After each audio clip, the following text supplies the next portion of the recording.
And welcome this evening to Grand Lodge webinar series. Tonight we'll be talking the Temple and the Knights Templars. A couple of administrative items. This is not a tiled meeting, so please govern yourselves accordingly. The session is being recorded. Keep yourself on mute during the presentation, and you can press the spacebar to temporarily unmute yourself. Use the chat feature to send questions to the host. We'll cover them at the end. There will be a poll that's opened about 5 minutes before the end of the meeting. Please submit it before you leave the meeting. And of course, the videos are available through the Grand Lodge YouTube channel under the webinar archives.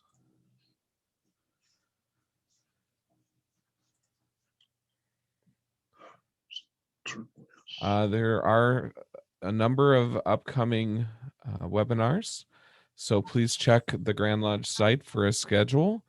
Next week, there will be a conversation about the history of a group called the Knights of the Golden Circle. And there is a session coming up on the 23rd of June that I will note.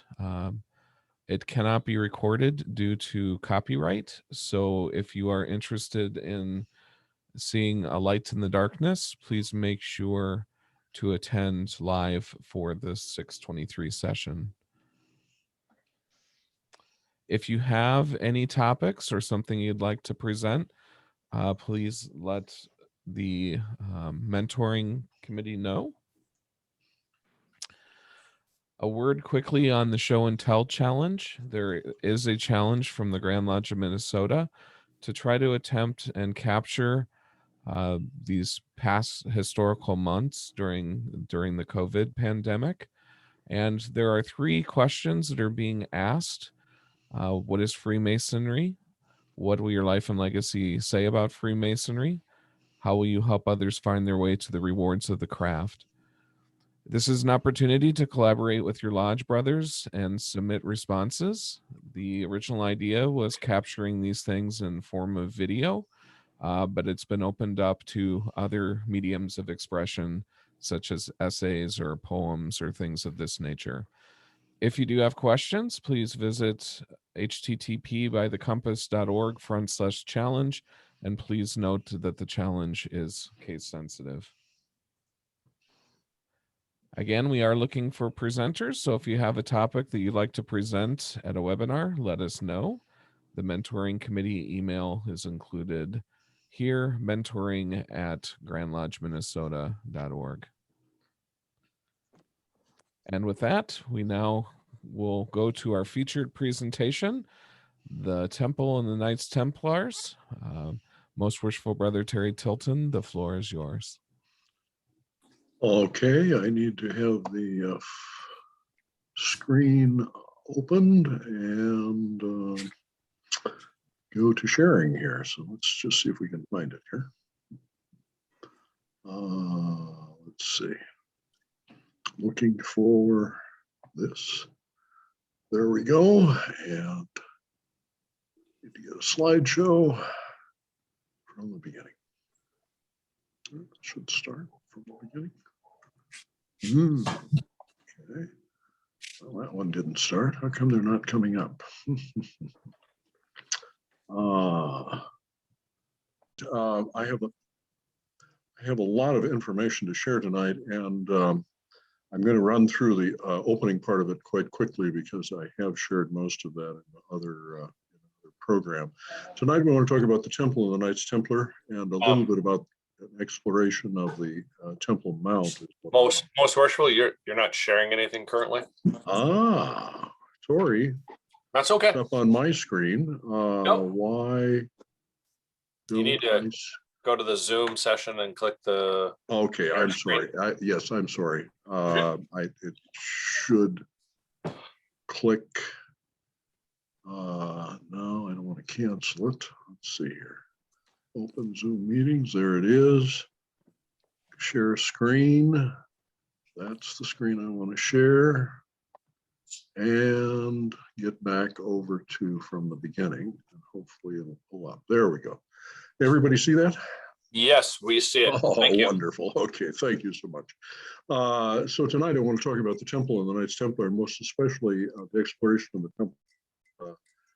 Some documents that have been found that explain a lot of things. I'll share that with you. Again, there's my brief biography. As you know, the Temple Mount was the home for the Ark of the Covenant, which was the repository of the Ark. And the repository had in it, according to biblical tradition, 2 tablets of stone, rod of Aaron, and the golden pot of manna. It was considered to be the most significant artifact of the temple, which has been lost since sometime after the 500s BCE, before the Common Era, or as we would say, BC, for most of us, as we learned. An isometric rendering of Temple Mount, which should be familiar to many of you. There are many different types of renderings of it. No one knows exactly what it looks like. This is based on the biblical account, biblical record, however. Another isometric drawing of side view, looking from the top picture is looking from the south to the north, with the Holy of Holies on the far left, and the Holy in the center, and then the portico of the porch. The center picture shows that in terms of looking from top down, and the bottom picture from the front with the 2 pillars of bronze, which we know as Jacob and Boaz. Plan of King Solomon's temple, then, fairly understandable. And another sectional drawing, which is significant because the Holy of Holies has in it a raised stone or raised rock, and we'll talk about that. It's called the Sacra. This is another view. This comes from Lean Rittmeyer. Many of these pictures are from Lean Rittmeyer, who did most of this work in the 1980s and 90s. But it shows the 2 cherubim on the ark, and then the seraphim that are over with their wings over it. The Holy of Holies, the most sacred portion of the temple, exactly a square, and completely dark, except for once a year when the curtain was pulled back by the at Yom Kippur by the chief rabbi. The second Temple Mount after the exile was a square, as you can see. It was 500 cubits by 500 cubits, approximately 750 feet by 750 feet, with the temple in the location that you see on it by the Rittmeyer drawing. A rendering of the second temple, again, we do not know exactly what it looked like before it was remodeled. Well, we don't know exactly what it looked like when it was remodeled, except by the historical accounts that we have. Dedicated in 515 BC, after its destruction nearly 70 years previous. Temple Mount in the Hasmonean time, that would be about 187 BC. And the reason this is in here is to show there was an expansion of the Temple Mount at that time by the Hasmonean dynasty, which was a Jewish dynasty that ruled from 147 BC. And eventually was overcome in the 30s by Julius Caesar, who took the area and made it into a Roman colony.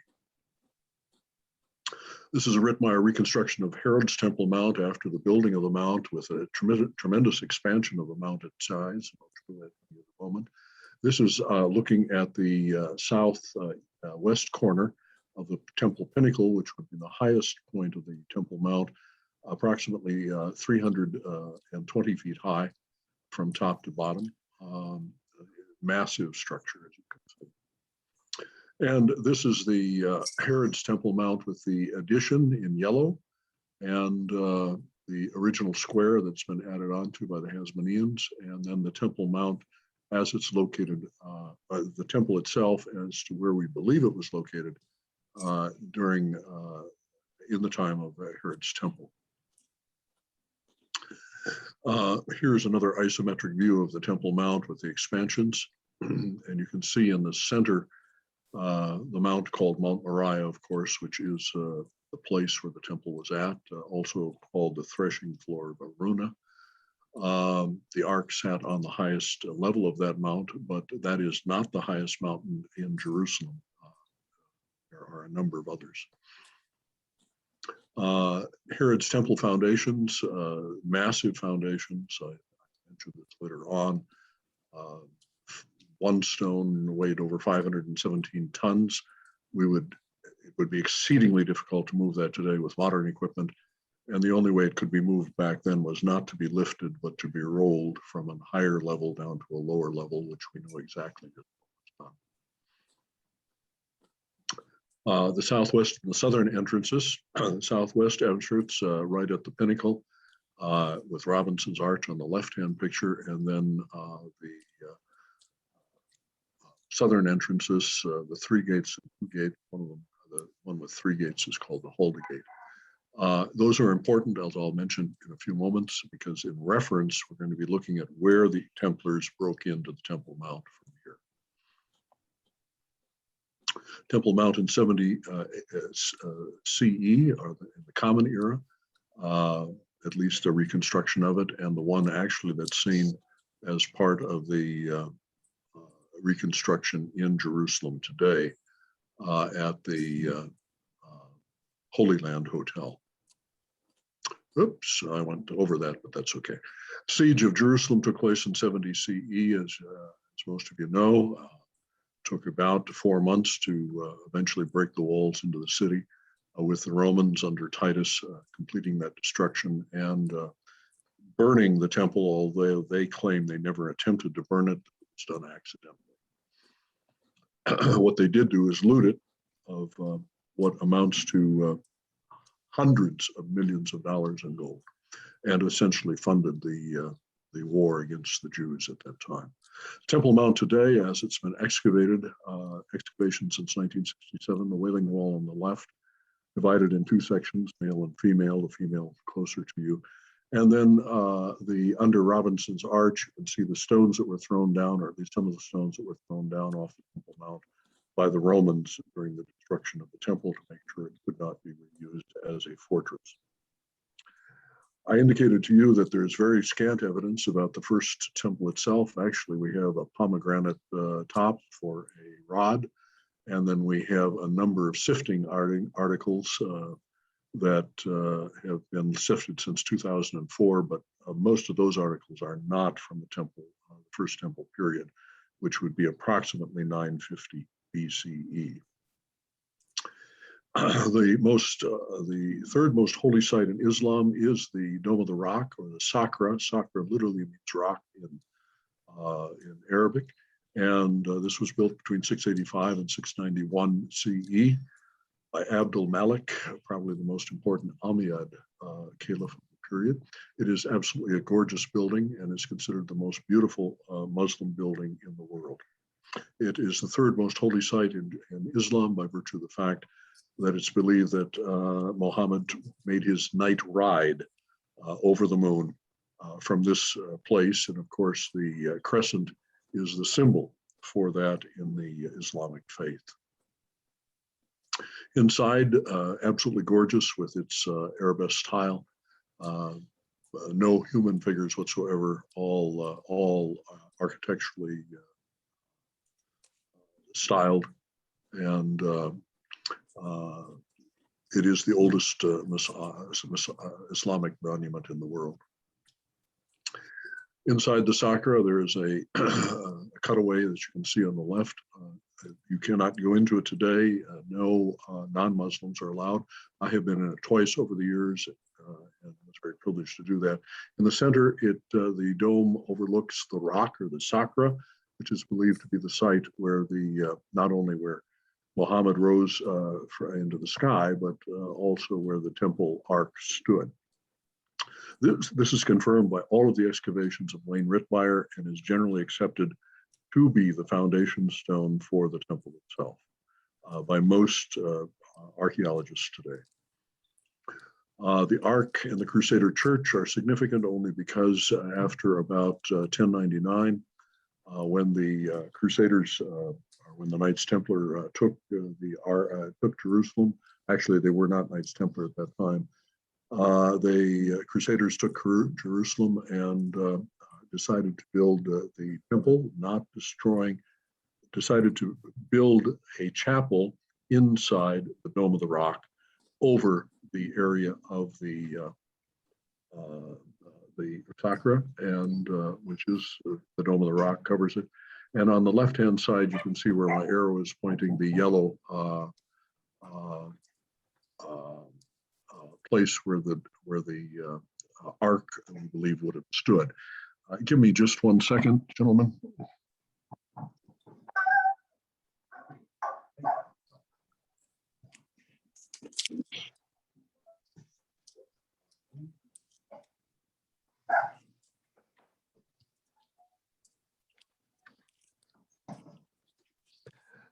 Forgive me.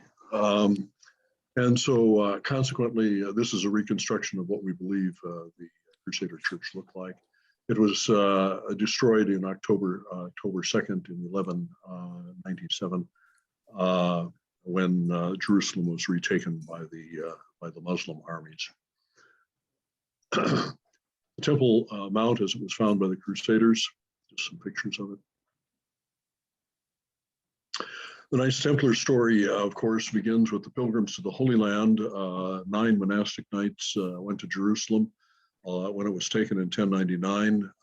It was founded by the first Grand Master, Hugues de Payens, and founded in 1129 officially.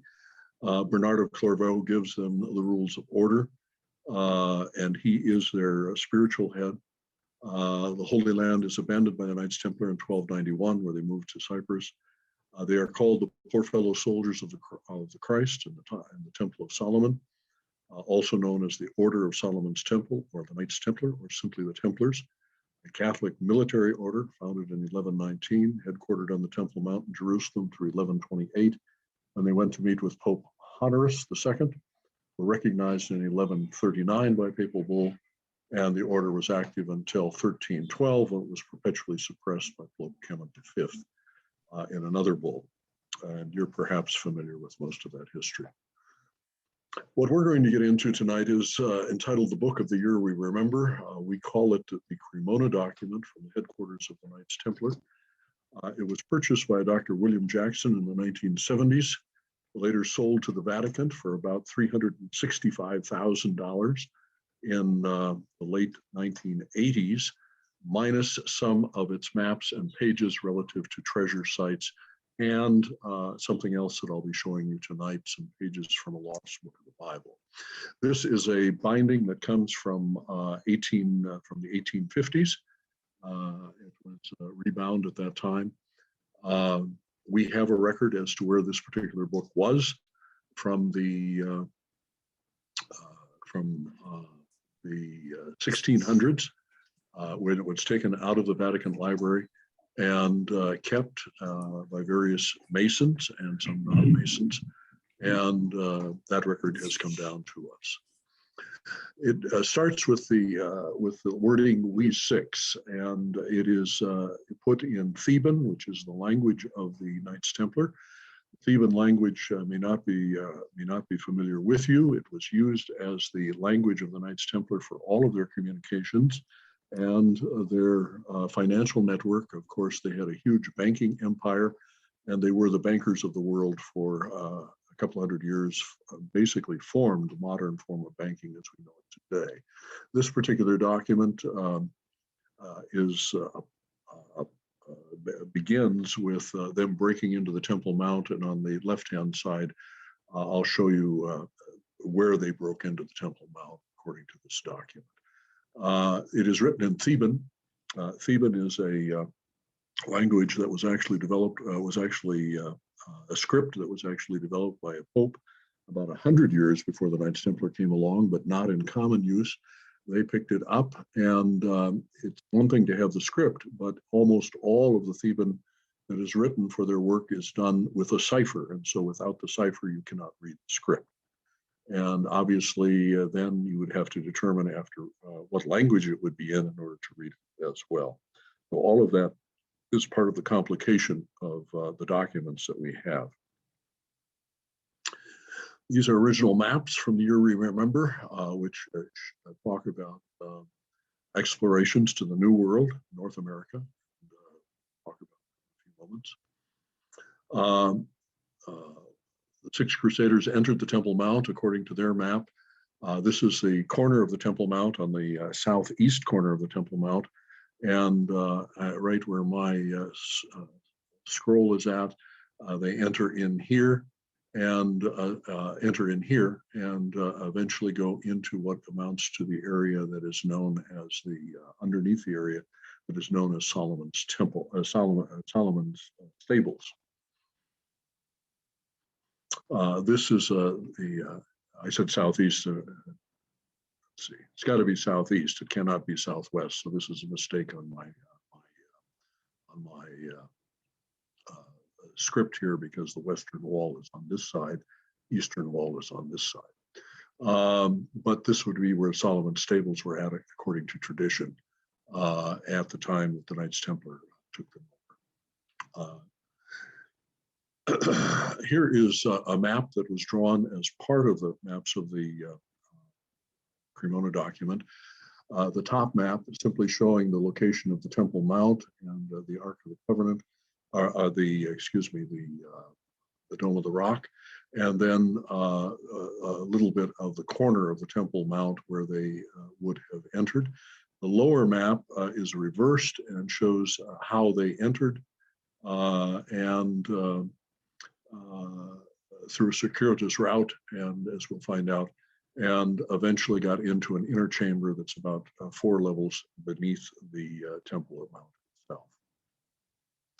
We're going to read a part of that document, and so I'll begin it. And this is supposedly written in part by Hugues de Payens and later on by Ralph de Sudley, and it's dated about 1130 AD. The text begins in Latin, Alia Capitolina. That is actually the cipher that is used to determine, Alia Capitolina is the cipher that is used to determine the reading of the text itself.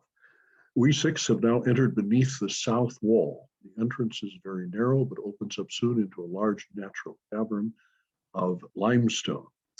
Godfrey, who says that we should remove our armor, you too, Hugh, he says to me, and we all comply, as it will be too bulky in the confines of the crypts. Jacques leads the way with a lantern extended on a pole ring fixed over a spike of an axe. The oil sputters in the dampness of the chamber. We retain our weapons and mail. Godroy and Beaumont have helmets to protect them from the falling debris of the roof. By the way, 4 of the individuals that are named of these 6 are the founders of the Knights Templar. Moisture penetrates from the streets above the roof. One end of the cavern glows with an odd green glow. We proceed towards it cautiously and see steps going down.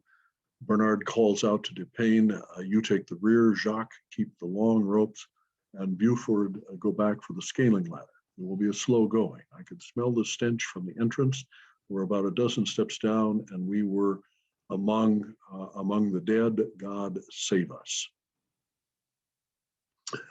And now down to the middle of the page, the remainder of the page has been destroyed. All of this is a transcription by Dr. Jackson, and I'm reading the transcription as he gives it to us. The Ivri, that would be the Jews, have taken much care at the entrance. We are now down to the 4th level. The smell from the decay and the rotting flesh is almost gone here. Only bones are in the holes cut into the walls. Hugh's arm brushes against a corpse, and the head falls. I'm going to move this into a path. I cross myself and gently place it back. I surmise that since, and he writes, I surmise that since Hugh is not mentioned as not in the first person, that the writer has changed. This is from the original transcript that we have. From the sides around it are protruding old metal points. Now they have traveled into the Temple Mount.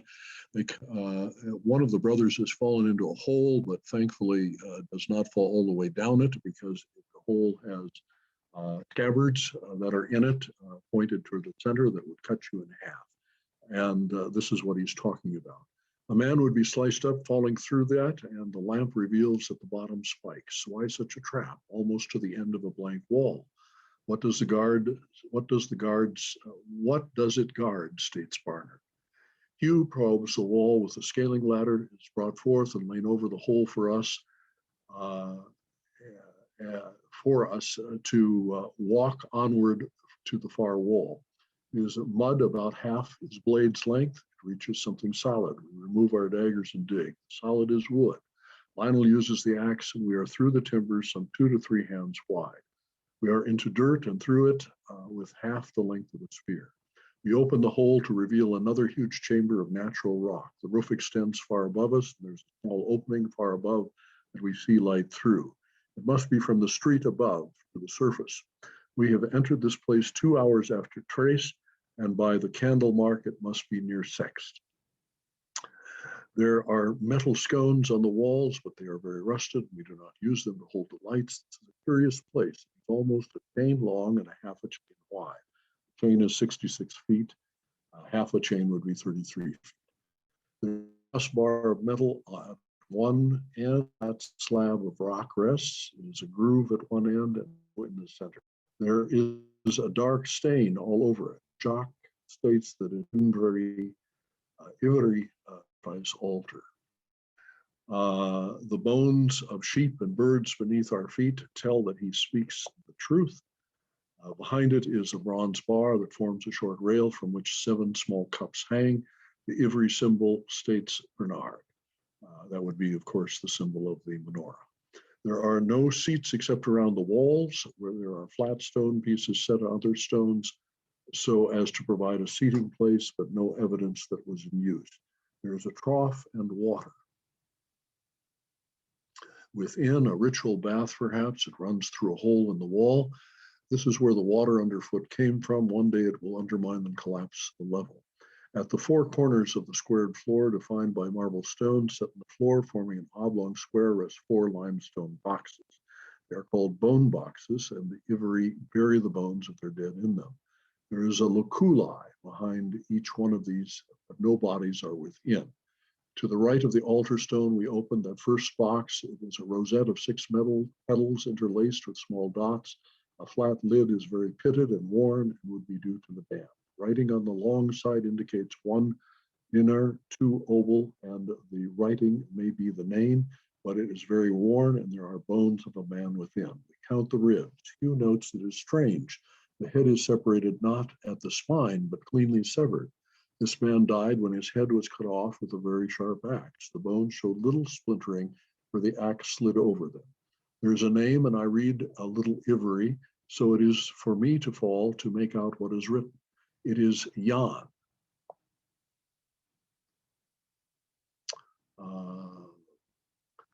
To us, that would be John. Bernard bags the bones. In the box at the left are 12 long clay tubes with writings. In one, we break the wax seal on. It is all in the Ivry text, and I see that it is the book of God, but in scriptu continua, making it most difficult to read.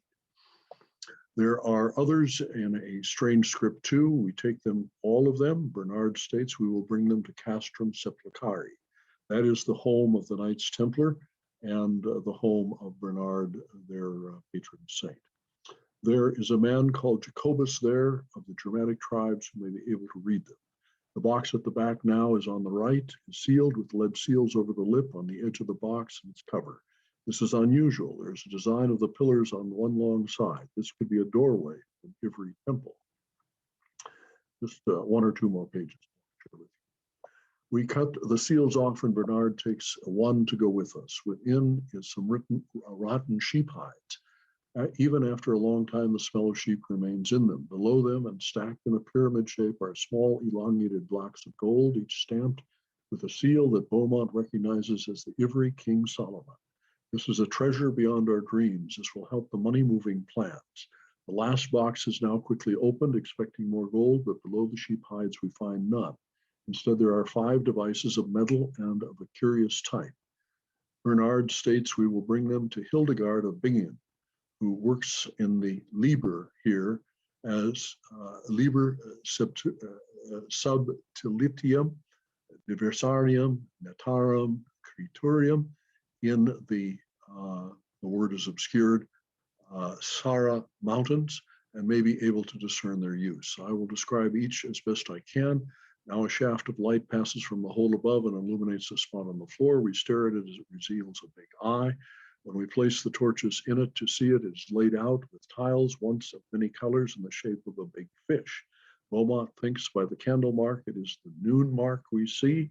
Since it is Midsummer's Eve, Bernard believes it sets the mark on the eye on the purpose, and this was the early Christian meeting place. And then he talks about the devices, and I'm not going to go into that, but the devices are necessary. They're all related to navigation. There's some pages missing. These are the notes of Tom Jackson. We have followed the writings found to be in the Theban alphabet, translated to Greek and Ivry from Adaraim scrolls that were found below the stables of Solomon in Palmyra. Have the devices with us. The ancient maps show a land of Antiora, far to the west, but the route is far from certain. With the round discs, we can read some of the ancient scrolls that reveal how the unclean fled to Tigwa, set sail from there, the kingdoms of Wotan, far to the north, to the place in the past where the goddess commanded the outcasts of Solomon to erect a temple in her honor in the land of Antiora. There they hid the ancient writings, the secrets of the ages, the facts about our Lord. There's a hole in the paper there. The disc is the key to unlock these. The North Finder and the Star Finder will help us plot the way laid out in the Sailor's Loop, but to read it, we must seek the help of the King of the North. Those are names of three of the devices that they found. The Spaniard of Leon and Herbert de Montpere and Beaumont de Rittenberg, Lionel de Waldron, Celt and Eldrick, the clan of MacDonald, Ishiel A. Matiad, and I, Ralph de Sudley.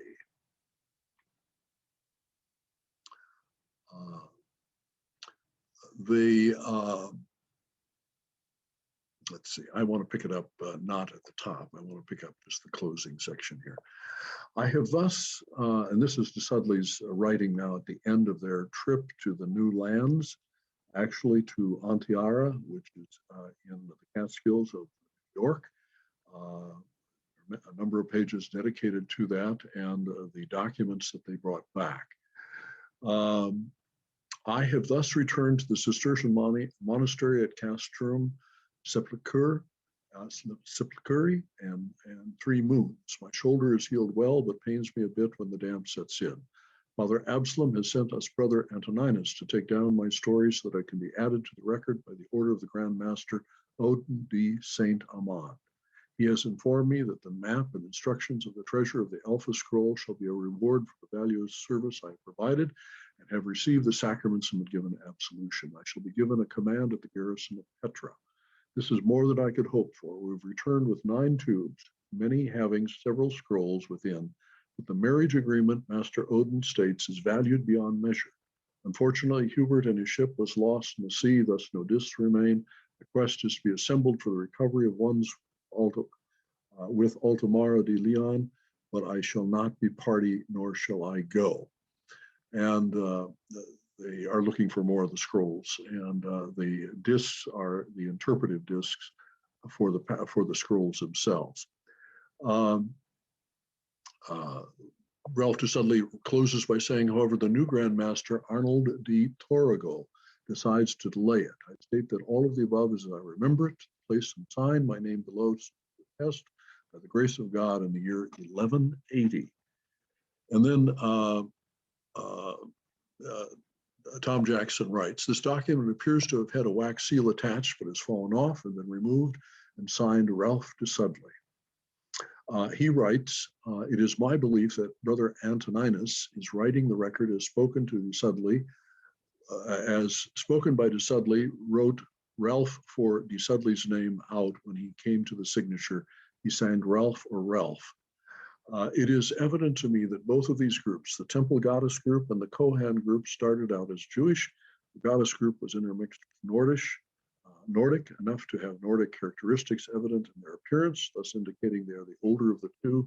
The Kohan, however, have maintained their ethnic as well as cultural condition for close to 1,000 years. The influx of new blood that alone points to a continuous trade with Asia and Europe, as well as the Nordic peoples. If both groups succumbed to the Black Death, then the remnant would have probably gone south or west. In either case, they would have been influenced by the local people more than the trade was severed, once the trade was severed. In the approximate 140 years before Columbus, enough time elapsed so as to show no or little impact on the native populace. Any cultural influence would have not been readily evident, over time would have dissipated. Still, Lewis and Clark in 1804 were greeted by the Mandan Indians in the Welsh tongue. Environmentally speaking, the impact of these people over 2,000 years was negligible. Only when Europeans arrived in ever-increasing numbers did the smallpox epidemics deplete the local populace do we see a negative impact on the environment. It continues and will continue until mankind learns to limit procreation in tune with the natural resources of the planet. Should he fail to do this, he will eventually cause his own extinction. My commentary on the above document follows. Bill Jackson. Well, there's a great deal of information that I did not share with you, but this is just a little bit of the highlights of the document. The document purports to say that, in fact, items were found in the Temple Mount, and gives evidence that a group of Jews fled about the time, either in the 500s BC or around the time of the demise of the Temple Mount, and fled to North America, established a temple here, and brought documents with them. One of the secret documents of the Cremona document, and it might be part of the reason why the Knights Templar were, I need to go back, why the Knights Templar were suppressed, is that this is a document that was found with them. And Misha, the daughter of Elizabeth, sister of John of the River Jordan, took the red wine with the poppy in it, having been there for 7 days, and gave it to the soldiers, saying, a gift from the Arimathean. Then came Ishmael, the brother of Benjamin, and Magdala, that would be Mary of Magdalene. The soldiers are asleep. They took him out and put him on a stretcher. She said, fold the headcloth alone. We lift up Jesus and took him to sleep with his ancestors, but Ishmael with his new beard stayed. We have destroyed all trace of our being here. We are unclean. We fled Jerusalem, and all of Judea was against us. We fled to the north, always Thindra. This document purports to say that Jesus' body was stolen out of the tomb.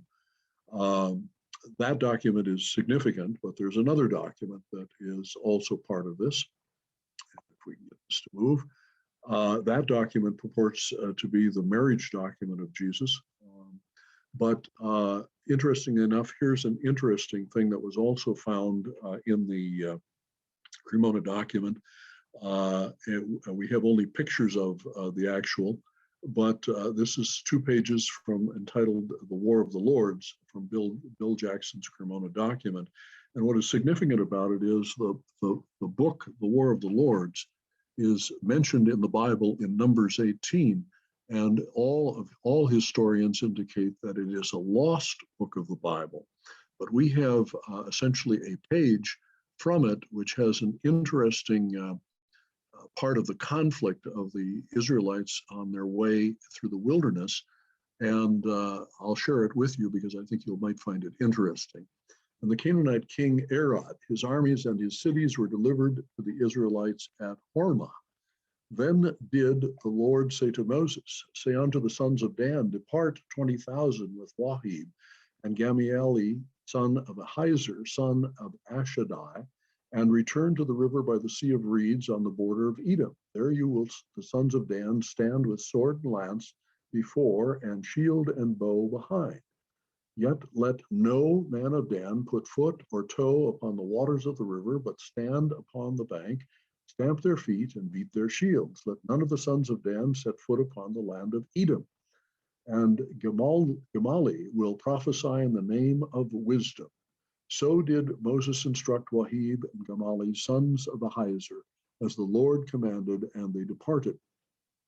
When some distance away off, the remnant of the armies of Edom, some 40,000 with 2,000 chariots, that had denied the Israelites entry into Edom, saw the host of Dan approaching, and they prepared for battle. The leader of the Edomites called out to Wahib, "You come upon us in stealth when we denied you entry into our country, but try to do battle now. However, we will destroy you." Then said Gemali unto the Edomites, "The goddess Wisdom has commanded, and we have obeyed, but we set not a foot in Edom." Then a cloud descended from heaven and set above the armies of the Edomites, and a mist surrounded them. And the voice of Wisdom cried out from the cloud, "These are the people of the land, and I am their goddess. You will depart this place or be destroyed, for I do battle this day for the sons of Dan." When some distance off the remnant of the armies of Edom, some 40,000 with 2,000 chariots, I'm sorry, I go down to the next paragraph. The leader of the Edomites sent forth his chariots into the shallows of the river. Then did a silver beast descend from the cloud in the likeness of a great bird, spat bolts of lightning from its wings into the water, and the horses of the chariots died. The men of the chariot shook as with a palsy, fell into the waters and drowned. Then a great flame emitted from the mouth of the beast, and the host of the Edomites was consumed. To the last blade of grass they were consumed, and the earth scorched black. Then cried Wahib, "Why? You could have done this when we asked entry into Edom, but they refused us passage." Then Gemali prophesied such, "This is what my Lord commanded, and I defy not his command," says Wisdom. "Yet this place is mine. My Lord gives it to me. I have sanctified it with fire and burnt offerings. In times to come, the king of Edom shall remember this place and this day, and shall enter into the covenant with Israel to build a great fort here, and 1,000 ships will sail into all the water of the earth, and return with riches more than the grains of sand upon the desert. Return now unto who has drawn from the waters, where Israel awaits upon the banks of the Anon, by the ridges of Ar in the borders of Moab." So did Gemali, Wahib, and the men of Dan lay down their weapons, put out their fires, take up their tents, their livestock, and their women, and departed as Wisdom commanded. So it was written in the book of the war of the lords. You are hearing for the first time a passage that has not been found for more than 2,500 years. These are some of the books that were, according to the document, the Cremona document, that were in the treasury that was found at Atiara in the New Land. I've starred one of them, the contract of the marriage with Yeshua ben Joseph and Miriama, a Hasmonean in Cana. This document was considered to be the most precious document that the Knights Templar could bring back. And according to the information that we have, they called it not only precious, but kept it a secret. And we believe that it might have been the reason that the Knights Templar were given such deference by the Pope and the Church in having this document, which claims that Jesus was married to Mary Magdalene. All of this can be found in a book that was published by Donald Rue, who was one of the people that worked with Tom Jackson, and is now in his 80s. He's the last of a group that Tom Jackson worked with.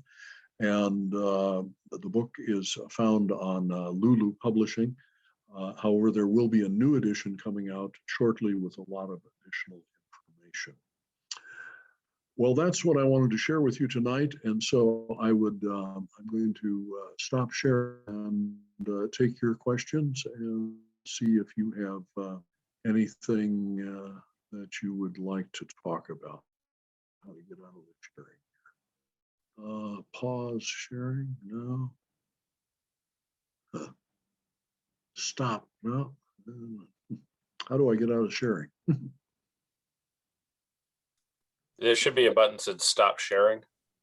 It says stop video, but I don't see, where is stop sharing on here? Oh, down, no. That's the sharing button. Oh, stop sharing, right there. Okay, there we go. Okay, we got it back. All right. So I'd be glad to take some questions. I went through a tremendous amount of material and I probably confused you greatly, but I wanted to let you know that we have been working on these documents for more than 5 years now, trying to verify dates, names, places, and the interpretations that are found in them. And surprisingly, we have found absolutely nothing that contradicts the material that we have found. And the dates, the names, and the places, to the extent that we're able to do the research on them, have all been verified. It's an amazing document. It has significant implications, and we anticipate in the next couple of years that you will be not only seeing much of this put on video, but you will also be reading about it in the books that we're preparing. So what can I share with you? Brother John Freeberg also knows a little bit about this. So John can come in. Hi, good evening, Terry. Yes, wonderful presentation. Thank you for all your interpretations. Well, you're welcome. Goodness. Love to hear it. Thank you. All right, we'll take some other questions. Question. Yes. Does any of this tie in with the Book of Mormon? Only to the extent that the Book of Mormon believes that the lost tribes were here in America. The 10 lost tribes came to America, migrated to America. There is nothing in the Cremona document which indicates that. It simply says that a group of Jews that were outcasts because of their beliefs. And I can tell you what those beliefs were. Those beliefs were in a dualism of God, God being male and female. For the first, if you read the Bible, you'll see that Asherah and Yahweh are the two central figures of most of the early Bible. Eventually, only Yahweh is lifted up after the time of the Babylonian conquest in 587, because most of the books of the Bible were written or codified at that time in terms of the history. And so the history was edited. But there is absolutely no question that worship, a poly worship, believing God was dualistic, male and female, is a part of the Bible. It is only as to whether it is considered to be sanctified or acceptable that the question comes in. And as I've indicated to you, after 587 and the priests coming back and establishing new worship in Jerusalem, we move to an entirely male deity and no mention of a female deity except for the book of wisdom that is in the Bible. And that is, wisdom is personified as a female in that book. Terry, there is in that last document you shared, there is talk about the goddess. What do you think is, who is being referenced here? Oh, that's related to the goddess worship that was a part of the time. That was part of the duality of the Hebrew faith, and it was only excised out after, as I indicated, 587. And you can see that in document after document in the New Testament and the Old Testament. There's ample evidence for a duality, although it is put in a negative light with the editing that's been done. And then after 587, the books that a lot of the books that were written simply had no mention of. There's only one God. His name is Yahweh, his sacred name. There's no mention of his consort, Asherah. And there's a tremendous amount of research that's been done on that. No question about the editing. There's absolutely no question about the duality of worship, as most of the religions of the world at that time had a duality of worship, male and female. with Cyrus, Isis. We go right down the line, right? They come into, of course, right. They come into Roman mythology as well. Right.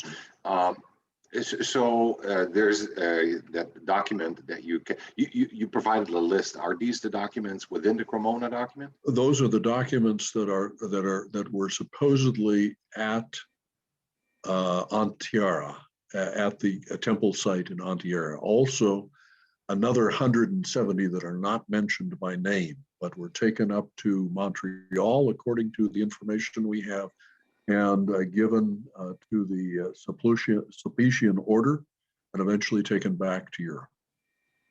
Now, you shared an awful lot of information, Terry, but what I missed a little bit are some conclusions or some kind of what you might want to call hot topics. Well, the hot topics, there are a number of hot topics. Number one, of course, is do you give credence to this document based on the information that we have? That's the first one. The second one is, if it has credence, is it plausible that it explains some of the most significant Knights Templar questions that we have? One of them being, the Knights broke into the temple, but nobody knows what they found. The second being, why was Bernard of Clairvaux protective of the order, and why does the order have such a special place in the church for a period of time? What did it hold that made it so special? And these documents tend to answer a lot of those questions. When you go back to speculation about whether Jesus was married, of course, the document seems to give evidence that he was, and that it may have been his marriage certificate that, in fact, actually, we have another document from an archbishop who was the curator of the Vatican Library.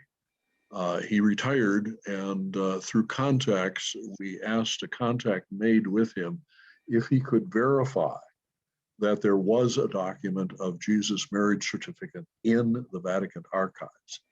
And we have an email from him that indicates emphatically there is, but you will never see it. So it's a fascinating bit of history, but of course the church will never acknowledge it. And in some measure, you've got to ask yourself, why was there such a fervor to stamp down the Knights Templar in the 1300s? Well, the historical reason that comes down to us is, so much money was owed to them. The King of France decided he wasn't going to pay it, and he got in league with the Pope to make sure they didn't. But the documents that we have out of the Vatican Library would indicate, although the Pope allowed it, he did not do the excommunication that, in fact, history has recorded, or at least said happened. What are you referring to here? I'm referring to the document that was discovered about 25 years ago out of the Vatican Library that is the papal bull, essentially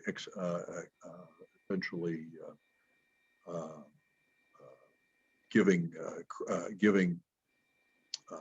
credence or giving papal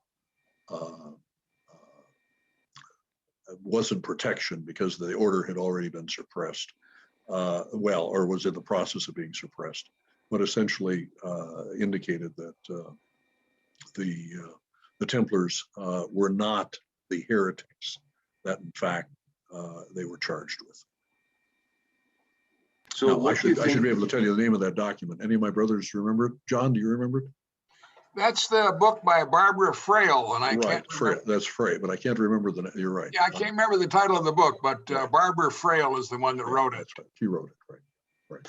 So the standing hypothesis, or at least the speculation, is that the Templars found incriminating evidence that would kind of compromise the, at that point in time, established Roman Catholic Church, and are with the assistance of Bernard St. Clairvaux, they reached a privileged status that obviously explains how they got to their wealth, and obviously why the church was kind of a pretty liberal. But at some point in time, you're suggesting that reversed, and that was in around the end. Yes, it reversed by virtue of the fact that their protection, the papal perfection, was lost, and allowed a French king to go after them and suppress them.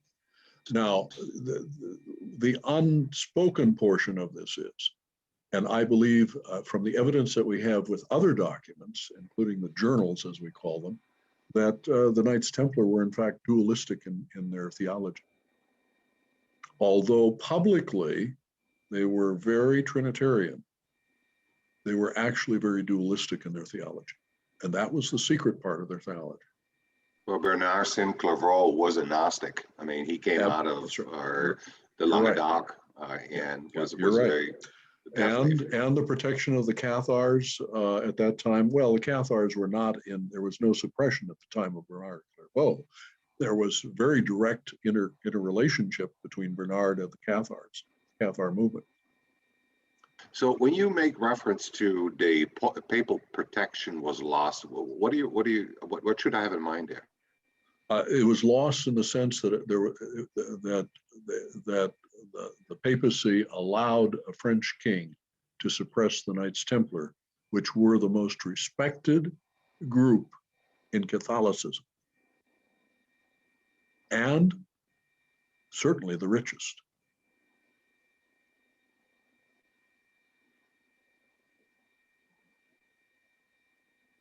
Now, did they know about what did the Pope know what the Templar held? Yes.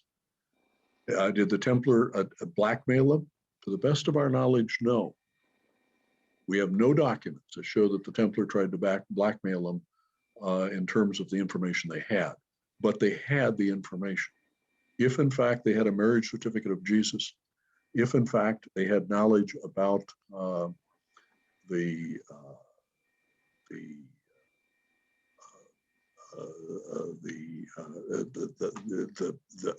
belief that Jesus was not resurrected. These things are directly anathemas for the Catholic Church.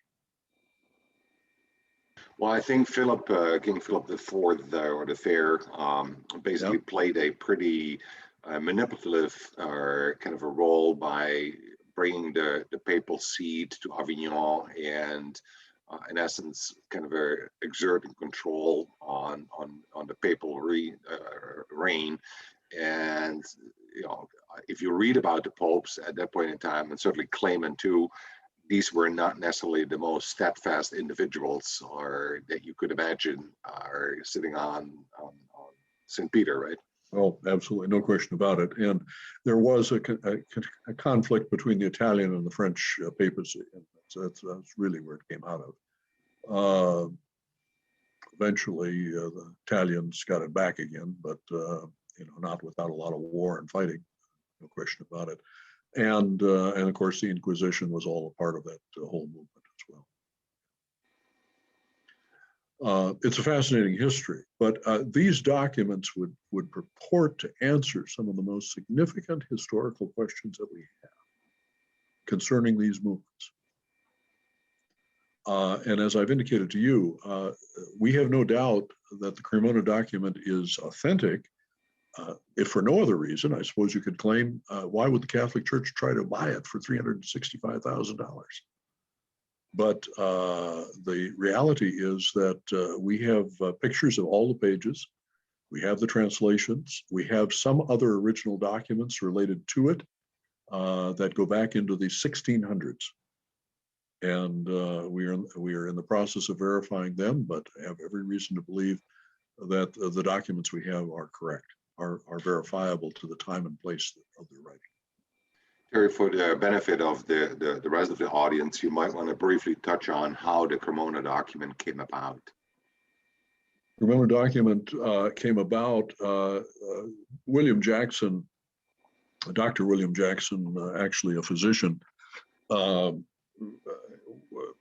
was employed with a group that called the Spartan Group, and Don Rue was a member of that, and others.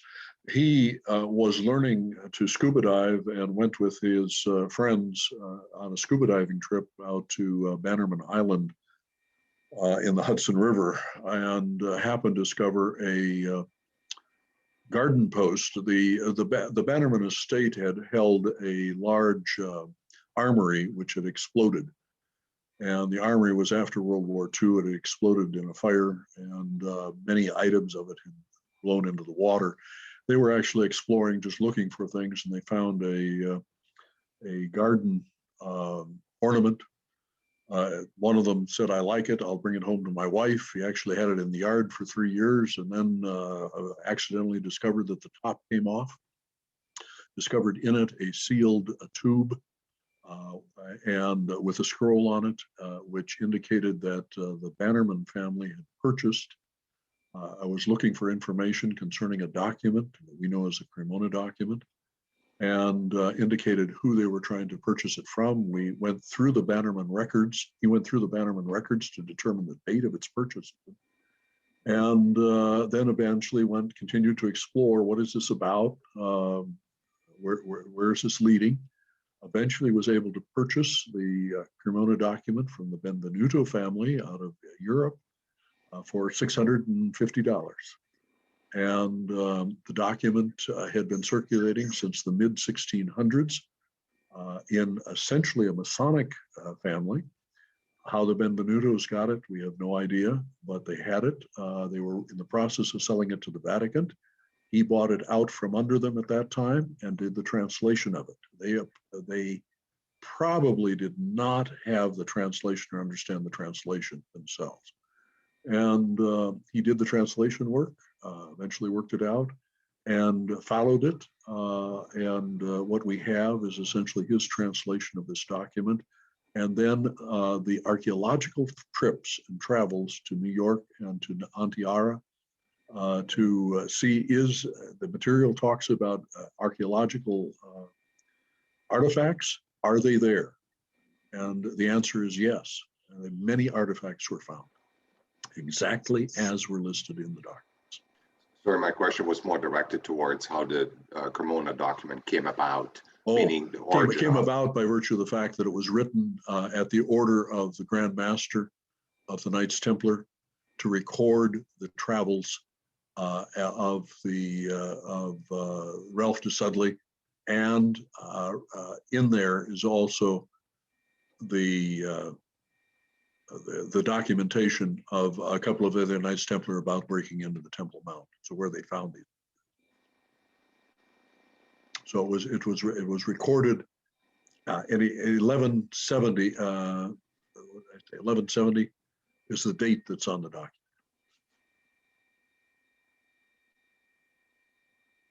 The order, of course, still exists at that time. It's still strong at that time, and still sees its home as the where Bernard of Clairvaux started the Cistercian order. Other questions? Yeah, go ahead. So having listened to that story, we should follow our spouse's advice to go garage shopping, because you never know what you're going to find in an old pot, right? That may be true. That may be true. It's amazing the amount of materials that we've collected and the artifacts that we have that have not been published yet. And we keep discovering new things all the time. The fact that we've discovered a couple of pages out of a lost book of the Bible is truly extraordinary. The sad part about it is we do not have original documents, and so academics are not going to accept this. However, when you take a look at the document itself and look at the individuals named, a large number of them are named in the Bible. And, they're part of that period in time. So they're, it's a sad commentary, and that we can't, we can't pull an original document up. But we have no reason to believe that these documents are not genuine, at least from the research we've done at this point. Now, based on the depth of knowledge that you and John and others have in around that, is there a remote chance that this is all a hoax? We ask that question all the time, but in this particular case, it would be a hoax that would have been perpetrated at least 150 years ago to start, because that's when the document, well, we have a book, it was bound at that particular time, but the document itself, by the paper and the radiocarboning of the paper, indicates it's from the period it says it's from. So we have pretty solid evidence that this document is what it purports to be, at least in terms of how it's written and why it's written and on what it's written, and the people that are involved with it. All of this will be coming out eventually in a documentary series and eventually put out into a couple of books in great detail. There's also a number of treasure maps that are related to this as well.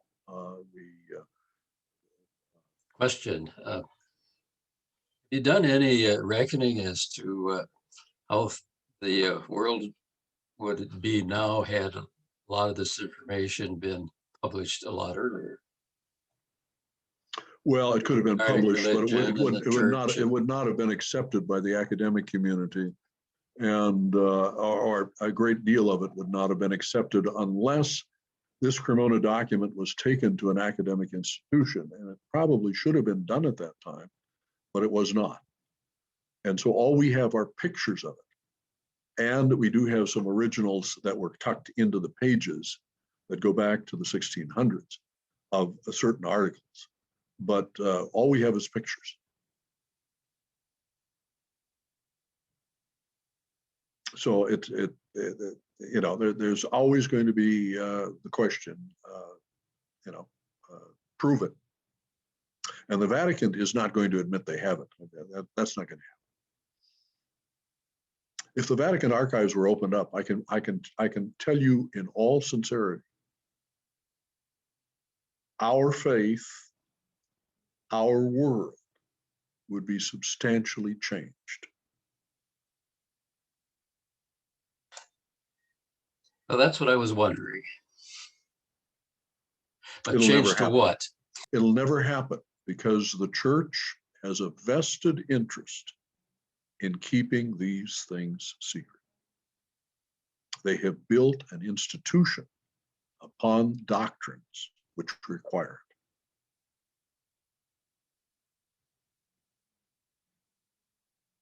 it. Agree or disagree?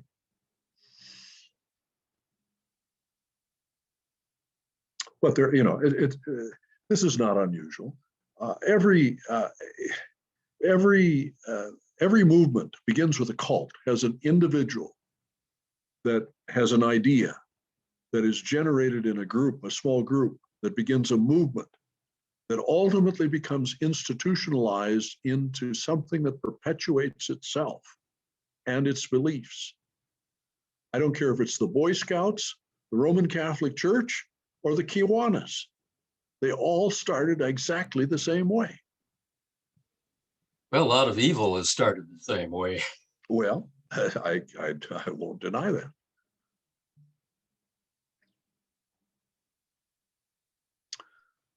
Other Thank you. questions? Thank you, Most Worshipful. That was a great presentation.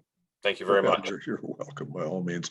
If you're interested in getting the book, it is on Lulu Publications by Don Rue. I would encourage you to read it, but I can assure you that there will be an entirely new rendition of it and additional material.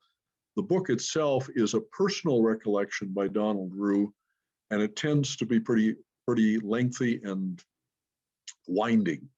And it just needs good editing, but there'll be that will happen along with significant additions here as we go a little bit farther down the line. But if you want to read the Cremona document, it's printed out in full in that book. So I encourage you, Don Rue, R-U-H, Lulu Publications. On that Wonderful.